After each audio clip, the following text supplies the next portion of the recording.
happening? What am I supposed to do?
And we're back here.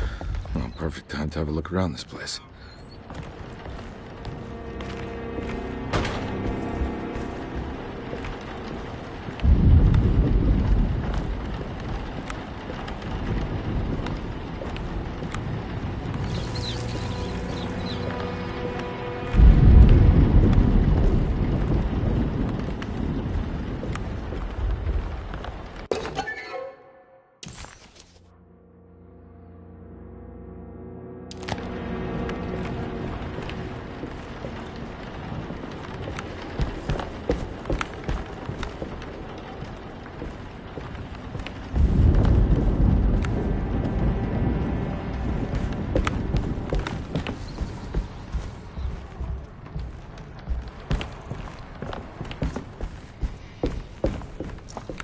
What is that?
Jeremy's hiding, right? Hello?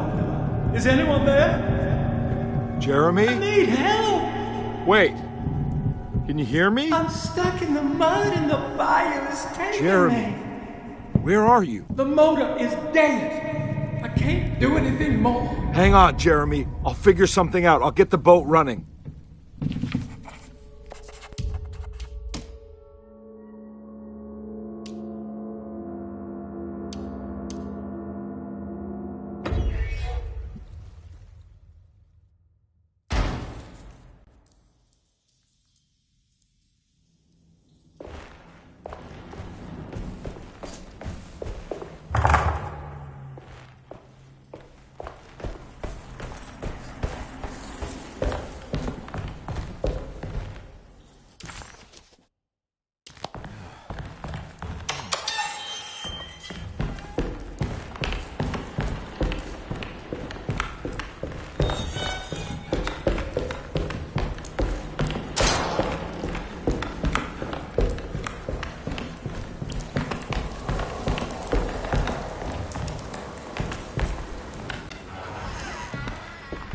And we're back here.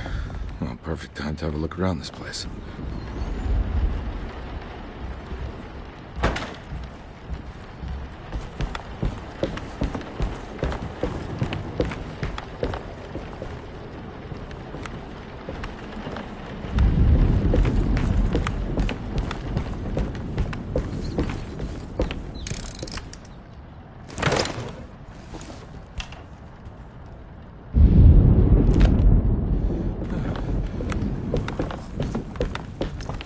What's that?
This is where Jeremy's hiding, right? Hello? Is anyone there? Jeremy? I need help! Wait.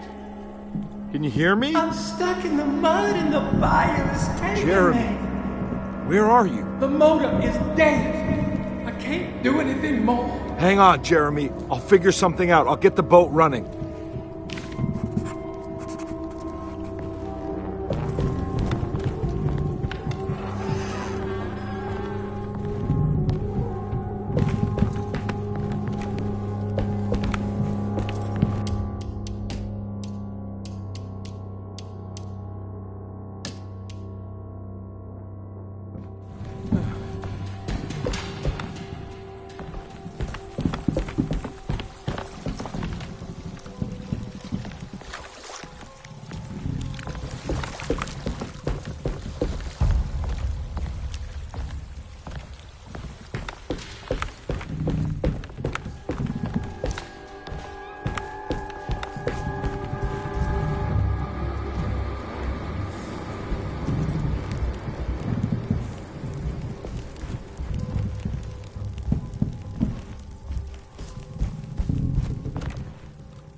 The boat's wedged itself right into the bayou. If I get the motor started, I could try reversing back into the river.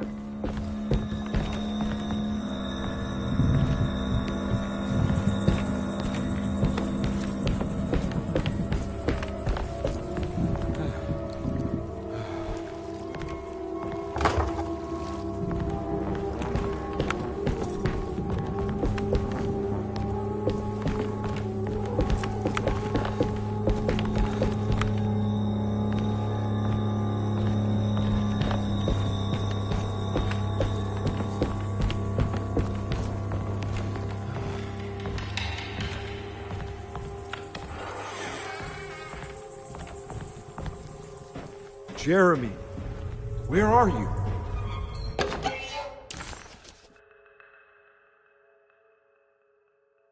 There are many ways to cross a threshold.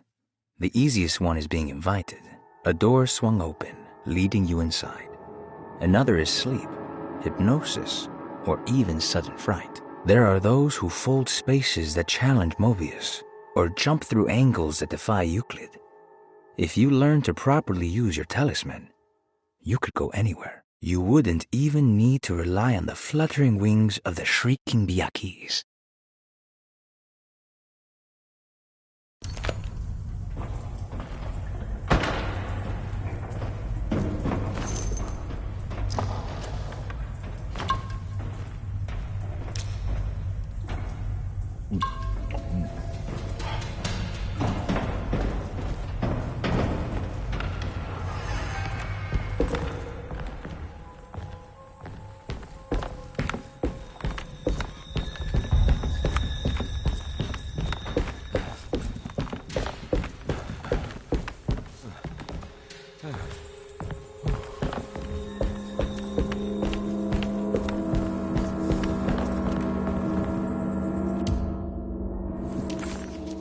Jeremy was calling out for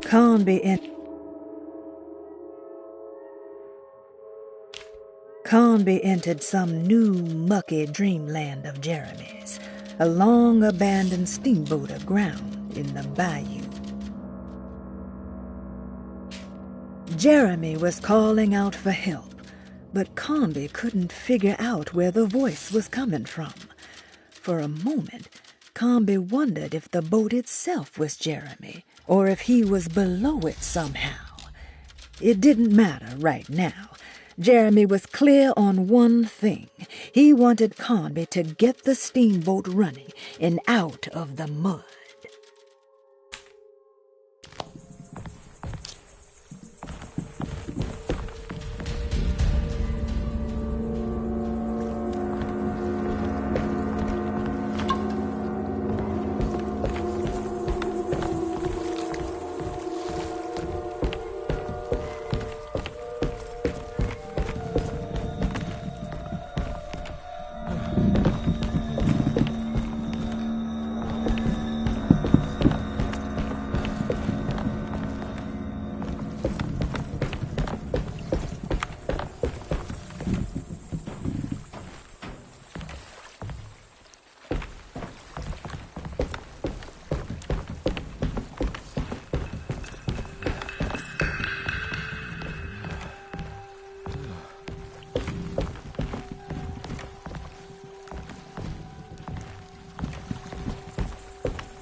The artist spent a lot of time boating on the vast Lake Pontchartrain. Poetry, painting, photography, everything seemed to become better by the shimmering water and the opalescent sky. One night, as the sailors returned to Darceto, they found a masquerade ball taking place. It must have been Perosi and Nora who invited their friends from the theater. The sailors quickly fashioned masks out of plaster of Paris and joined the festivities. They enjoyed themselves for hours before realizing time was not passing, nor could they find their friends. As they began to worry, they demanded that the guests unmasked, but they could not, because they were not wearing any masks.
The winch is powered by electricity.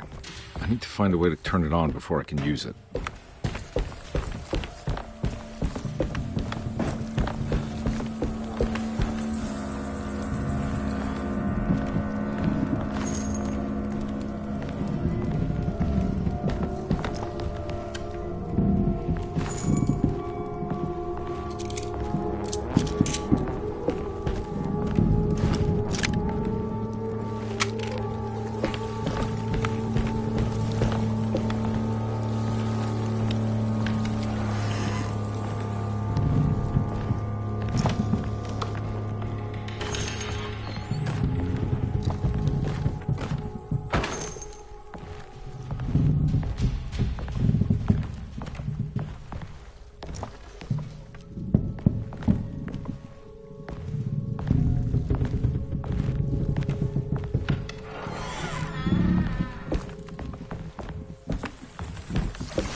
Looks pretty weak. I just need something to break it.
This definitely needs fuel.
Are you ready to tell me what happened?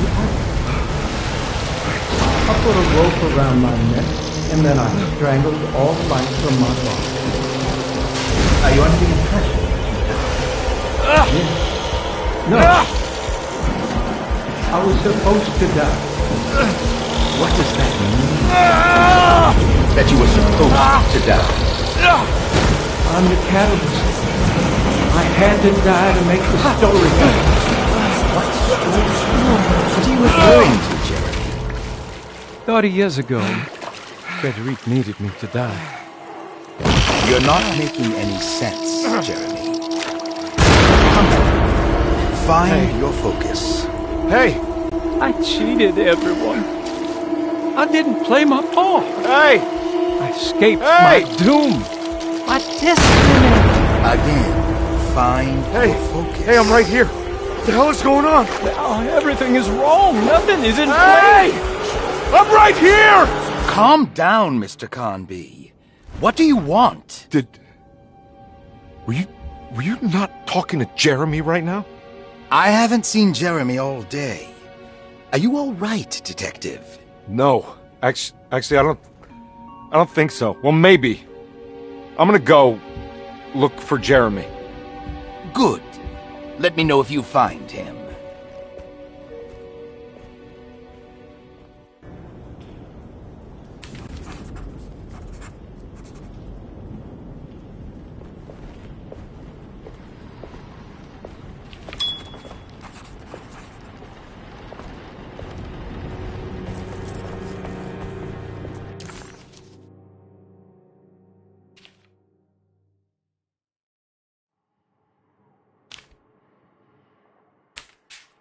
Jeremy was calling out for help, but Comby couldn't figure out where the voice was coming from. For a moment, Comby wondered if the boat itself was Jeremy, or if he...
Detective, am I glad to see you. Lock the door, will you?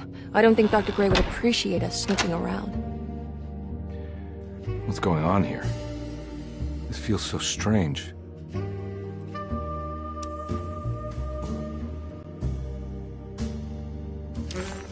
Detective Comby felt removed from himself. Like driving drunk, he carefully tried to navigate his environment. What the hell was going on? Was he finally losing his mind?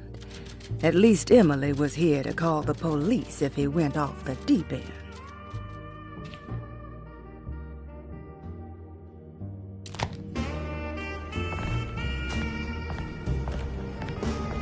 There's a book missing.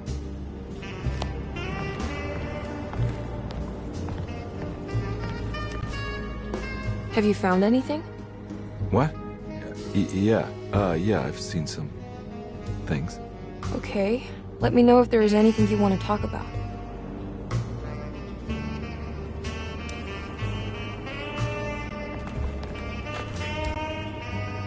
You don't find this place strange? Dorsetto is certainly one of the stranger places I've been to.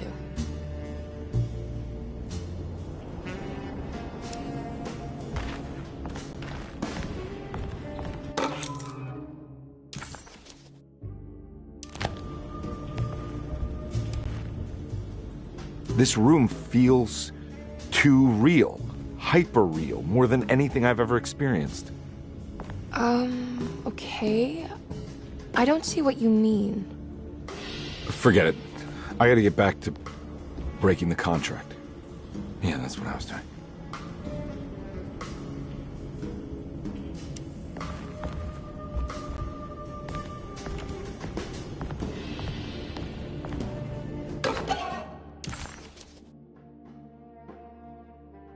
Hey.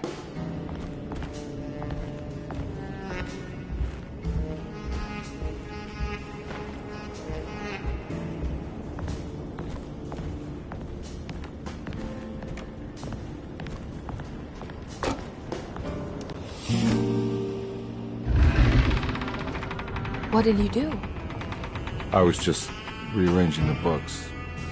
Well, come on, let's check it out.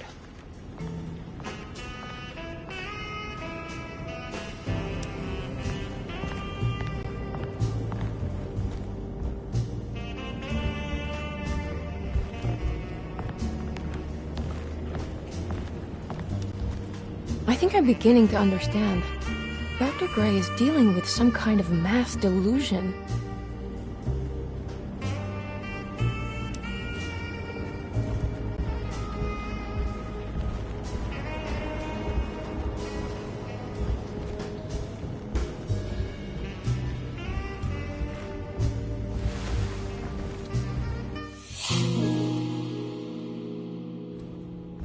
Huh. Has that been there this whole time?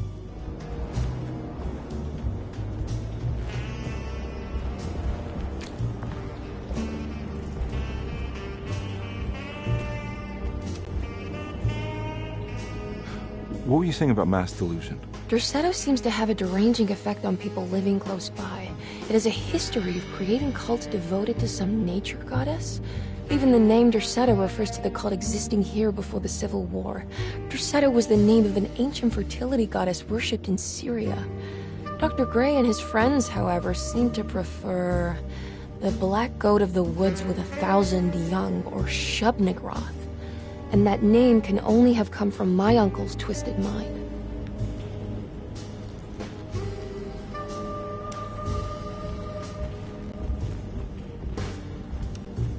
You think all of them are in this cult business? Even Jeremy? I'm not sure any of them have a choice at this point. We just need to find a way to stop all of this.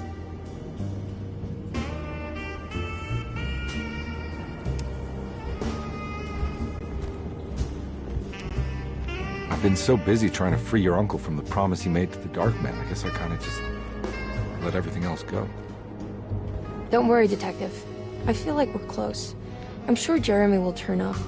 If he is part of the cult, he wouldn't want to miss the Feast of St. John. I just need enough information to make him see the truth. I hope you're right, but I doubt he'll show up. Not as long as the Dark Man's got him hiding.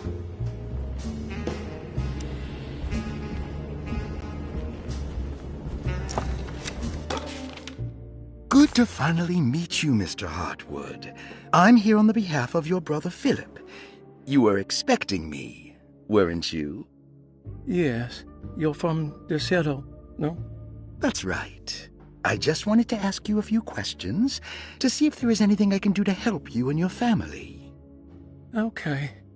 I understand you're full of imagination. You make up a lot of things.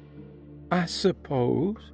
And you obsess over them, blurring reality and fiction. Sometimes. Do you want to tell me about the Dark Man? No, I don't. That's all right. Perhaps there is something else you can tell me. Something you know to be made up, but you hold dear.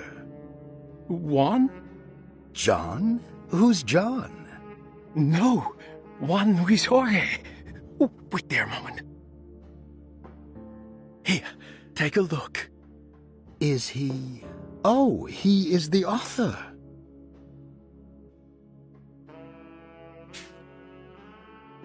It's a magnificent book. Life-changing even. The real Juan is long dead, but I like to think of him as my friend. My most beloved friend. I see. Do you often do this? Fantasize about people you read about? No. Well, there is Jacob. Who is Jacob? Turn to the last page. Oh, it's a newspaper article. The prisoner of ice, Jacob van Ostad. Is he also your beloved friend? Oh, no, Doctor. Not at all. He is the fire that fights fire. Yes, I think it's clear your overstimulated imagination, this mania, needs to be tempered for you to live a normal life. I know your family calls it the Heartwood Curse, but I want you to know that there is nothing supernatural about your condition. It's all inside your head. And with that, I'm very qualified to deal with. In time, you will be cured. In time. Yes, in time we will exorcise all your demons, all the dark men. Yeah! Please, Mr. Heartwood, calm yourself. What happened? Oh, don't you worry your little head about it, Miss Heartwood. Your uncle and I just had our first breakthrough.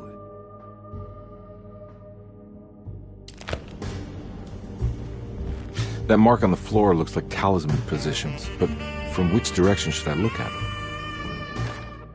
The Snake Dagger, a monograph by Yael Klein.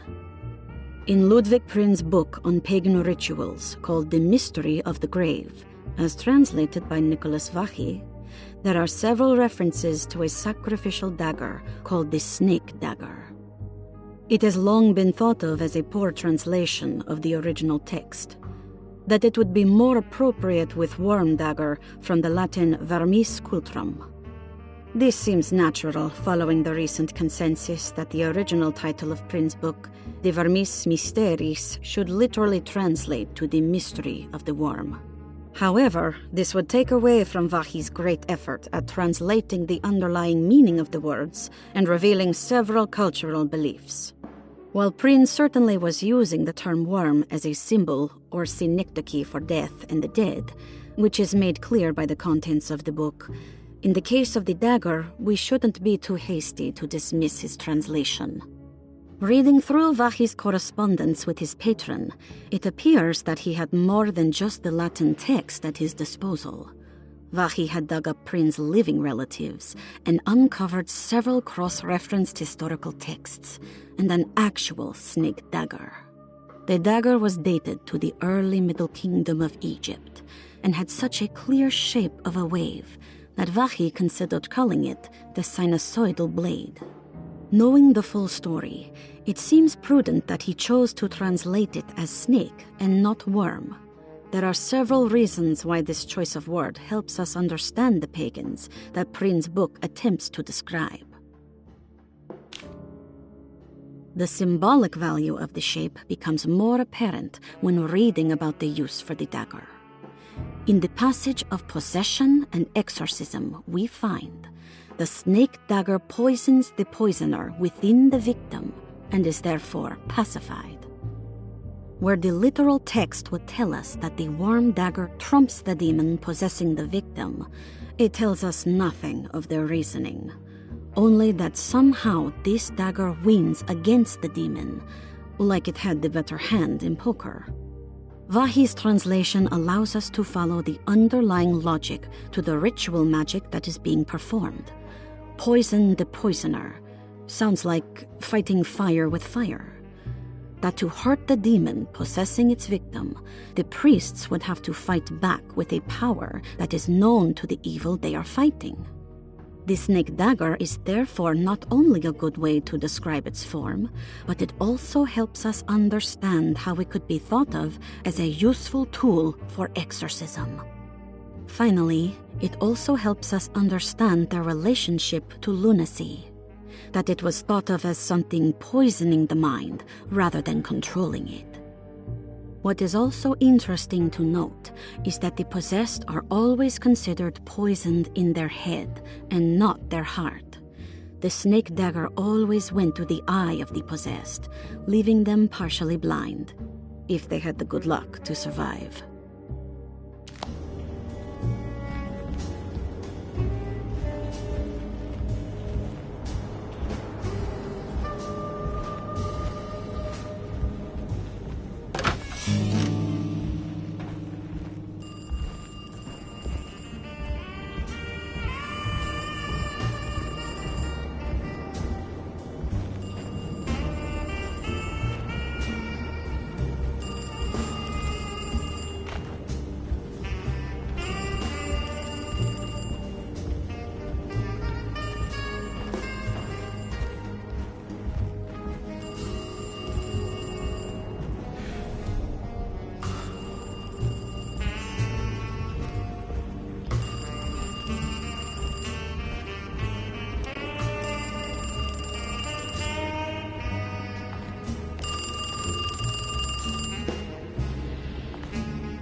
Detective Conby. Who is this? Jeremy? Jeremy is with the Dark Man. You can't save him. Well, I've done everything he wanted so far, and there's just one more thing on the list.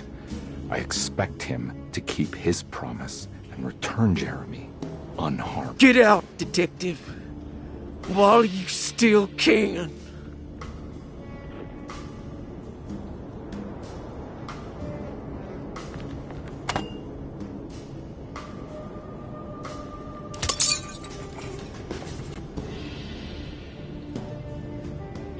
Detective Conby wanted nothing more than to make sense of it all.